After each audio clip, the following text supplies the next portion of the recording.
It's so funny, I'm gonna start this video with nothing but the feeling of regret since finally getting hands-on with the iPhone 12 Pro. Why? Because it should have been the iPhone I upgraded to this time instead of the 12 Pro Max, because it just makes so much more sense to me. And I'm gonna try and explain it in what is my first impressions of the iPhone 12 Pro. Let's go.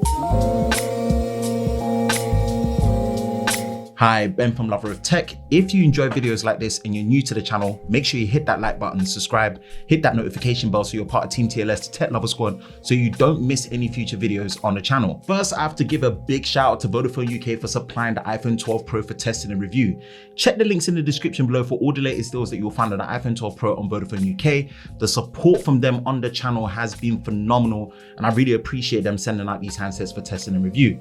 And again, although Vodafone UK are not a sponsor of this video in any way, shape or form today, we do have a sponsor for a portion of this video today, which is Trend Micro with their showcase of their premium security suite for desktop and mobile. Now, Trend Micro's premium security suite offers complete device and identity protection across PC, Mac, mobile phones, as well as tablets. With their premium suite plan, you get a 1-year subscription which gives you up to 10 devices to protect across all the platforms as aforementioned. This is Trend Micro's most comprehensive security solution, which includes maximum security for both PC and Mac with 24/7 support, mobile security protection for both iOS and Android devices, either on phones or tablets, Wi-Fi protection, which provides a secure VPN connection built in, ID security, and a password manager for simple and secure password management with a help desk support for all things technical. Now, one of the things that attracted me to Trend Micro's premium security suite has got to be the user interface with the user experience and its clean interface, fast and smooth speed, and ease of use across all platforms. But the main thing that I'm a big fan of is how non-intrusive it is, whether on desktop or mobile. Now, I personally like apps that help and don't get in the way, and my favorite has got to be the Google Chrome browser extension and the WebGuard VPN protection that you get when you're online. In the current climate where we're working from home and receiving so many emails and doing so many important things online, it's so important to have a security suite that scans and protects you against any virtual attacks online. Link in the description below to sign up to the premium security suite, and thank you to Trend Micro for sponsoring a portion of today's video. Let's start with the build and the design, and to no surprise, it's good.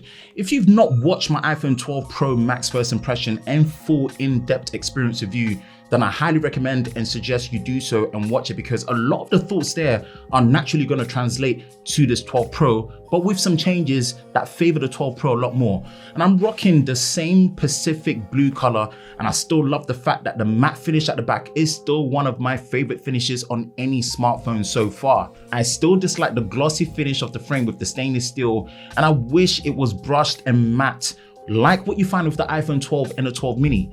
But first, the biggest win on the 12 Pro that makes me regret the 12 Pro Max as my phone has got to just be the overall size. The flatter, more boxy design makes so much more sense for the size of the 12 Pro, and I knew after experiencing the 12 mini that the 12 Pro potentially might be the sweet spot, and not to my surprise, it is. With or without a case, and look, which I'm just putting it out there, yeah, be safe, use a case, do not be like me, put a case on there. The phone is like Goldilocks and it just feels right. Let's move over to the display, and when it comes to it, the 12 Pro is rocking what Apple calls their Super Retina XDR OLED display with a 1200 nit brightness when you're watching HDR content and 800 nits peak brightness in normal situations, with a slightly bigger than the 11 Pro 6.1 inch display and a resolution of 2532 by 1170. Apple with their weird resolutions again. And look, let me just list my favorite things about this display. Firstly, the overall brightness and the brightness management in automatic mode, in auto mode, is really good. The color accuracy is good. The touch response is class leading with some of the best haptic feedback you are going to get on any smartphone at any price point, with a really good typing experience to go with it. And even to the point where if you have a screen protector on it, you're still gonna have that experience being really good. And it's also, guess what, a flat display. The fact that the display size is smaller does make the notch stand out a bit more, which for someone like myself who loves to watch a lot of videos, I cannot wait for the day Apple deals with this notch, making it either smaller or just getting rid of it altogether.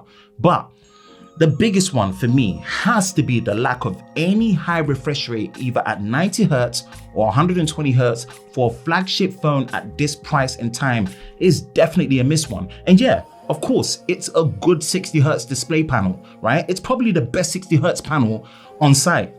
It's still a 60Hz panel nonetheless. Now, performance-wise, the 12 Pro does not skip a beat. It's rocking their new A14 Bionic chip, which is their first 5nm chip, which does support 5G. Finally, a base storage of 128GB, and my favorite part, more RAM at 6GB. Now look, iOS doesn't really give you any crazy power features on a smartphone that taxes the specs on this phone. But again, with the specs and the performance like this, and then with Apple's optimization and support, you are looking at up to 5 years or more of system updates for the iOS versions that you get when it comes to the support. So that's really going to be the main benefits here. And although there's no true multitasking here, which is a little bit more forgiving this time around due to the smaller display versus the 12 Pro Max, it's one of those things that you just got to consider. And look, there is way more to the A14 Bionic chip and the platform than the silicon that is on, but rest assured, this is the best of Apple and one of the best in the game. Battery wise, the 12 Pro is rocking a 2815 mAh cell, which is actually smaller than 11 Pro from previous,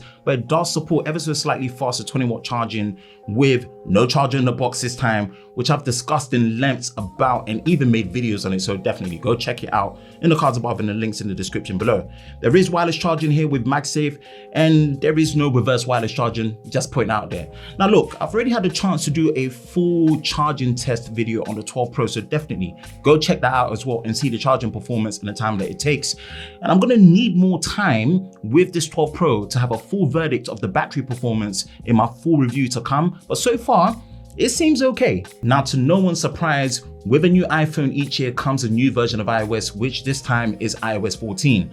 And again, we went through this, the new additions to iOS 14, such as the app library, which is effectively Apple's version of the app drawer. Finally, you can add custom widgets onto the home screen and also make custom icons through Siri shortcuts. But yeah, it's fast, it's responsive, fluid, and always with things like the most popular native apps that people love and the exclusivity of things on iOS, such as iMessage, FaceTime, AirDrop. This is what people love about iOS, and you're getting it here on their latest flagship iPhone 12 Pro. And look, you don't get anything too extensive when it comes to intensity on iOS, but it does make a little bit more sense with the smaller display versus the 12 Pro Max, like not having things like split screen and true multitasking. I still do wish picture-in-picture for YouTube Premium was sorted, but look, that's more Google being petty and less on Apple. So look, I'm gonna let this one pass for now. Now for the camera, and I'm gonna keep this one nice, short and sweet, because if you've been on the channel or you're new to the channel, you know for sure I'm gonna put this 12 Pro Max through its paces with an ultimate camera comparison. But this camera system on the 12 Pro is the final part that brings me regret when it comes to going with the 12 Pro Max, because boy, did Apple sell the dream of how much more camera you would get with the 12 Pro Max, which for me, when I used it, seemed to have made no difference at all. Now, more testing on the 12 Pro camera system for sure is needed, but I'm almost confident in saying it won't be any different from the 12 Pro Max, which just favors more of the reason why I should have gone with the 12 Pro. And in conclusion, for my first impression, I cannot shake that feeling of regret when it comes to the 12 Pro and how using it brings that feeling, because yep, it just keeps reminding me that I should have gone with it instead of the 12 Pro Max. That is it for me. What are your thoughts on the 12 Pro? Do you have it? Did you go for the Max? Do you have both? Did you switch? Did you go back and forth? Because right now, man, I can't share that feeling. I'm enjoying it as the preferred iPhone so far. Watch out for the full review. That's it for me, man. Ben from Lover of Tech. If you enjoy videos like this, you know exactly what to do, man. Hit that like button, hit that subscribe button, hit that notification bell so you're part of Team TLS, the Tech Lover Squad, so you don't miss any future videos on the channel. I hope you're all safe during this time. I will catch you in the next one. Peace.